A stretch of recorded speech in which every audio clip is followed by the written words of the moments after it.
अब थोड़ा बहुत जो काम आप देख रहे हैं रह गया, वो हमारा जो है ना फिनिशिंग वर्क कहलाता है। तो आपका ग्रे स्ट्रक्चर मुकम्मल है, आपके सारे इंस्टॉलेशन मुकम्मल है, आपकी HVAC सारा सब कुछ लाइटिंग वाइटिंग हमारी मुकम्मल है। तो होपफुली इंशाल्लाह ताला 31 जनवरी वो डेट होगी कि जब यहाँ पर 100% हम कहेंगे कि जी हमारा जो तमाम चीज़ें फंक्शनल हैं।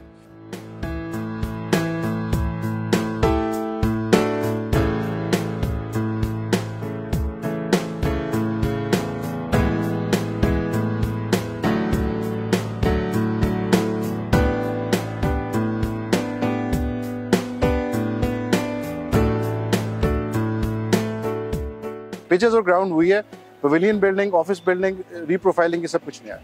इसके अलावा हम एक्सटीरियर पे काम कर रहे हैं, रोड्स नहीं बन रही हैं, जो अप्रोच है कदाफी स्टेडियम की वो दोनों एंड से वो नहीं बना रहे हैं, और उसके अलावा रोड फर्नीचर और अलाइनमेंट उसकी हम ठीक कर रहे हैं, हॉर्टिकल्चर कर रहे हैं, ग्रीनरी होगी बहुत। तो ये जो पाकिस्तान के इंफ्रास्ट्रक्चर है उसके अंदर की बहुत अच्छी वैल्यू एडिशन होगी कदाफी स्टेडियम।